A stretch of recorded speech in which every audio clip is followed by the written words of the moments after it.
Well, it's section 209, my lord, that we wanted to refer to. It says conviction may follow on confession by an accused. An accused may be convicted of any offense on the single evidence of a confession by such accused that he committed the offense in question. If such confession is confirmed in a material respect, or where the confession is not so confirmed, if the offense is proved by evidence other than such confession to have been actually committed, then the following commentary is made by the writers du Toit. They say Section 209 requires one of two things to be present in addition to a confession before the court can convict on the basis of that confession, namely, 1, confirmation of the confession in a material respect, or 2, proof by means of evidence other than the confession that the offense was in fact committed.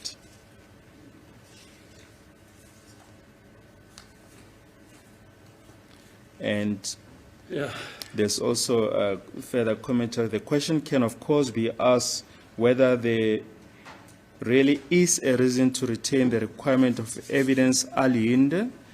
They refer to Schmidt, the writer, that evidence aliende is in fact also confirmation in a material respect. And that's the law, my lord. Coming back to the statement that you made, Exhibit FF, we're on paragraph 3. Marco was the one who was having dreadlocks, and Makimbi was wearing the cap, red in color, and I was wearing the white cap. Sibuyela ke kusona statement lesi bese safunda ke. Okay. Oh, uMarco yena ke wayefake lo wayenama dreadlocks, uMakimba yena wayefake ke ikepusi elalibomvu ngombala, mina ke ngangigqoke ikepusi elalimhlophe. Lalela ngicela ukuza umbuzo ke. I'm listening. Can I hear the question? Do you have any comment on what is stated here? Kukhona ofisa ukusho kuloko kubhalwe la. Angazi lutho ngayo yonke lethe ebhalwe la. I know nothing about everything that is written here. Those caps we were wearing on Saturday, and the one with dreadlocks was wearing the wool hat, and in brackets, the accused remind me that, close brackets, in order not to mix the days. Okay. Lawo makepus lawo ke sasiwagqoke ngomgqibelo, lona ke yena wayenama dread, yena ke wayefake isigqoko, la kubhalwe ke isigqoko sewool, umsola ke ubhalile ke la lo wayebhala phansi, umsola uyena ke owangikhumbuza lokhu ukuze ke ngingahlanganisi izinsuku. Ngoba ngisho ukuthi angazi lutho ngalento le, uGininda ongazi ngayo yonke lento le. As I say that I know nothing about this, Gininda would be the one who would know about this. Paragraph 4. Sometime we drove to the traditional healer, Mkulu, as we used to call him, and he is from Swaziland. Kunesikhathi ke la khona saya khona ke kuyona ke inyanga umkhulu indlela ke sasimbiza ngayo leyo ebuya eSwazini. This is the Angazi lutho ngayo yonke lento le. uGininda ongazi ngalento. I know nothing about this. Gininda would know about this. This is the traditional healer we used to go to before we commit any crime. He is from Swaziland. Yona ke inyanga lena esasivamise ukuthi siye kuyo ke ngaphambi ke ukuthi ke senze ke nabuphi ke ubugebengu noma ke ubulelesi ubuya eSwazini. Angazi lutho ngayo yonke lento le. I know nothing about all of this. uGininda ongazi ngayo yonke le. Gininda would know about this. Paragraph 5. The Inyanga stays at Katlehong at Palm Ridge, and we entered there, 3 of us. Inyanga lena ke ihlala eKatlehong ePalm Ridge, sobathathu sangena lapho. Angazi lutho ngayo yonke lento leyo. I know nothing about all of this. Uginindo ngaba nolwazi ngalento. Gininda would have knowledge of this. Marco is the one who explained to traditional healer, in parenthesis, Mkulu, that we want to check if we are going to succeed in doing this job. Umarco uyena ke owachazela umkhulu ke noma ke inyanga ke umkhulu ukuthi sasifuna ubuka noma sasifuna ubheka ke ukuthi sasizophumelela yini kulomsebenzi noma sasohamba kahle yini kulomsebenzi. Lamanje ngisasho angazi lutho ngayo yonke lento leyo. I still maintain that I know nothing about all of this.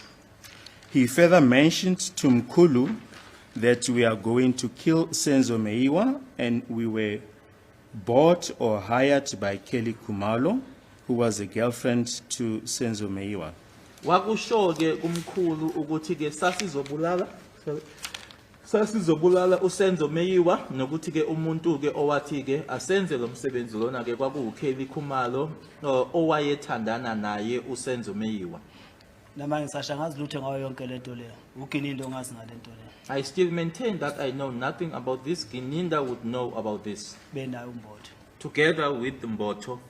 Now, Mr. Sibiya, we know that a traditional healer by the name of Mr. Lionel Robert Zwani testified in these proceedings, and we find his evidence in the proceedings of the 4th of September 2023.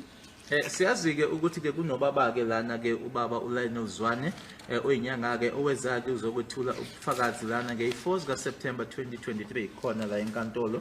From page 20 Ubufakazi bakhe buyatholakala ke mobheka nomubuka ku page 20 to page 37. yofica ke kuyena page 37. Lalela. I'm listening. Yes, we will revert to his evidence later. Sizobuyela kubona ke ubufakazi bakhe. Paragraph 6. Kodwa akukho engikwaziyo ngaye. But I know nothing about him. Paragraph 6. Marco told us that Kelly wants money from Senzo, but he never told Mkulu that. Mkulu, in parenthesis, traditional healer, checked for us and said we are going to succeed to kill the said person, and he also gave us protection in brackets, protection in parenthesis, medicine and belts to put on our arms or at our waist, and which was going to make us to succeed in killing him and to protect us from any danger. We paid Mkulu 50 rand for checking our job. Umarco wasetshela ke Umarco wasitshela ukuthi ke uKelly wayefuna imali kuyena uSenzo, kodwa ke akaze amtshele umkhulu lokho. Umkhulu inyanga ukuthi asibhekeleke asitshele ukuthi ke sasizohamba kahle yini ekubulaleni umuntu loyo, and nokuthi futhi ke wasinikeza umuthi wokuyivikela kanti futhi ke namabhandi ukuthi siwafake ke la kuthina ke siwafake la kuthina ke emzimbeni. Lokho ke kwakuzokwenza ke ukuthi siphumelele noma sihambe kahle ke ekumbulaleni nokuyivikela futhi kubungozi. Samkhokhela umkhulu u50 randi ngokuthi ke asibheke noma ke abheke ukuthi ke umsebenzi lowo sasizohamba kahle kuona yini. Angazi lutho ngayo yonke lento leyo. Uginindo ngaba nolwazi nombotho. I know nothing about all of this. Gininda and Boto would know about this. Paragraph 7. When we finished the job, we decided that we must pay him, in brackets, Nkulu, 5,000 rand, and we left to the hostel, and they left me there to their place of residence. Uma siqeda ke umsebenzi ke sathatha isinqumo sokuthi ke simkhokhele umkhulu ke u5000 sahamba ke saya ehostel bangishiya mina lapho ke uya lapho bahlala khona. Angazi lutho ngayo yonke lento le. Ngiyasho ukuthi namanje uGininda noMbotha abangazi ngalento. I still maintain that I know nothing about this. I say that it is Gininda and Mboto who would know about this. I sat at my place and never spoke till Saturday in bracket Sabata, where I received the call from Marco, where he told me that we are going afternoon to the work which we're planning to do. Ngahlala ke kwami noma ke la engihlala khona azange sikhulumeke kwaze kwaba ngomgqibelo kwabhala ke iSabatha la engathola khona ke ucingo olubuya kuyena uMarco la angitshela khona ke ukuthi sasizohamba ke emini siyokwenza ke umsebenzi lowo esasi plana ukuthi ke sizowenza. Angazi lutho ngalento le umuntu ongazi ngayo uGininda noMbotha. I know nothing about this. Gininda and Mboto would know about this. Paragraph 8. They never told me the time, but they arrived at about 1800 hours, and they took me by the very same polo.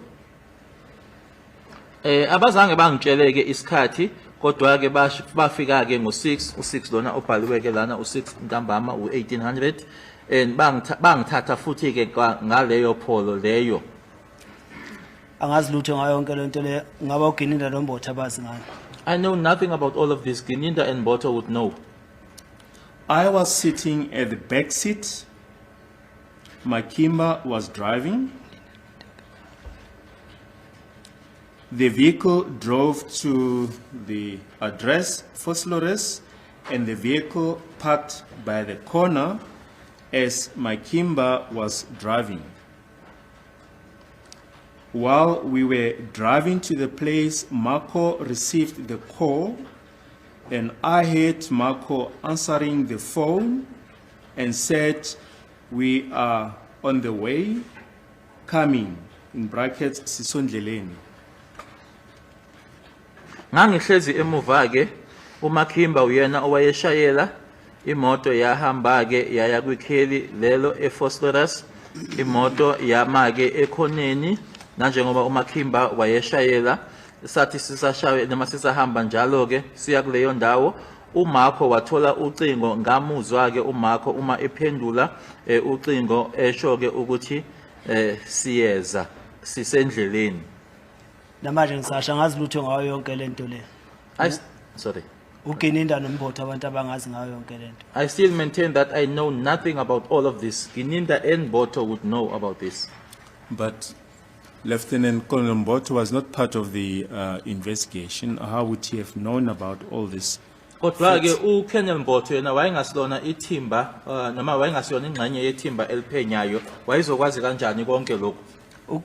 uMbotho uyafolela uGininda bahlangana khona mabebuya sebeza kimi lapha sesecourtyard bafika sebefika kwe2. Gininda called Colonel Mboto and then they met wherever they met, and then when they came back to the courtyard where I was, they were walking together. Paragraph 9. After dropping the call, he told us that Kelly is calling and want to know if we are coming. Then we alighted at the corner and we walked on foot to the house, and the driver was with Marco, and he asked who was going to enter the house. We discussed that we will make as if we are committing robbery, and the firearm was the one, and it was at Marco's possession. Emuva kokuthi ke ucingo elibeke phansi wasitshela ke ukuthi uKelly oqeda ke uqhumana naye noma umshayela ucingo efuna ukwazi ke ukuthi sasiseza yini sehla ke emotweni ekhoneni sahamba ke ngeinyawo ukuya endlini. Isibhamu sasi kuMarco. Wabuza ke ukuthi ubani owayezongena endlini. Sasho ke noma saxoxa ke ukuthi ke sasizokwenza ungathi ke kwakuzobanjwa inkunzi. Isibhamu sona ke sasisodwa futhi ke sasiphethwe uMarco. Angazi lutho ngayo yonke lento le umuntu ongazi uGininda noMbotho. I know nothing about all of this. The person or the people that would know would be Gininda and Mboto. And uGininda washo la eKatolo ukuthi uyafonela uMbotho. And Gininda did say it here in court that he's the one who contacted Mboto.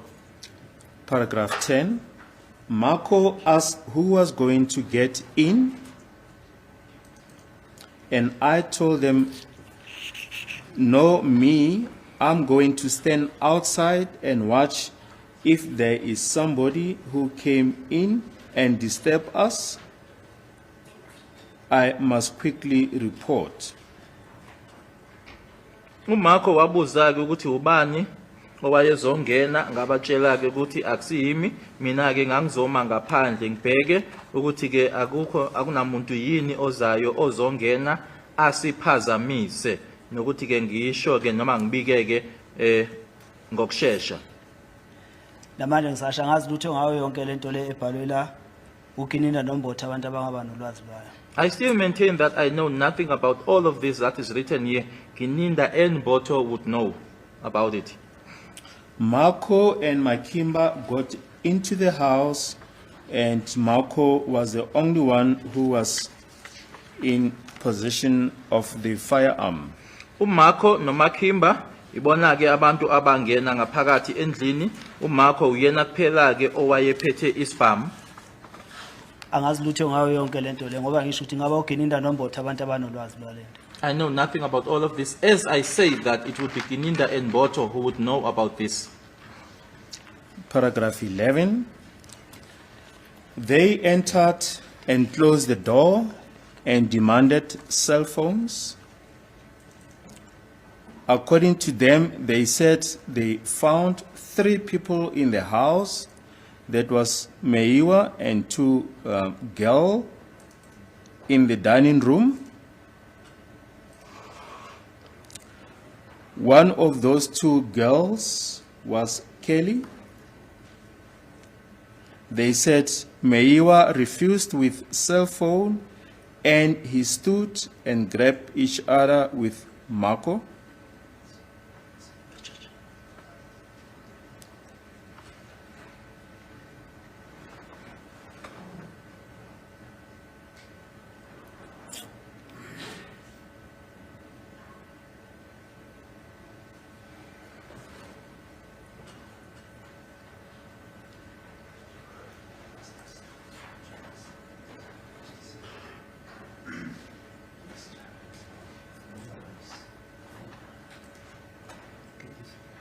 Yeah, apparently there's a message for Mr. Jonas, which will be conveyed by the secretary.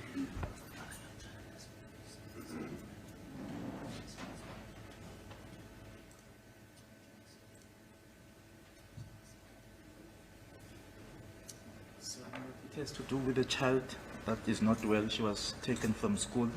I must now just take her to UNISA, to the mother. Where's the mother? Out The mother is at UNISA. in Unisa. Yes. Okay, so Can you come back after lunch, mate? want us to come back? After Or lunch. just adjourn? No, I said. Should we adjourn? Yes, you can attend, my lord. Up until Monday, my lord. I'm taking into account, my lord, that his witness has been standing in the witness box there for 2 weeks and is under cross-examination. He has been under cross-examination for the whole week. I think he needs to go and come down and come fresh on a Monday. We shouldn't hurry. There is no rush here, my lord. We'll be back on Monday and state will proceed with what is doing here. Just Not put- like today, the case is going to be finalized. Just put that message onto the record. Yeah, for Abundaba. Which one, my lord? The message you just received, put it on record, so that they must know we're adjourning because we have an emergency. Yes, I'm informed, my lord, that there was a call from the school. Someone from the office had to go and fetch the child because I'm in court. So the child is not well. I'm told she's vomiting. So I must now take her. Okay. Yeah, for that reason, then we are adjourned until Monday at 10.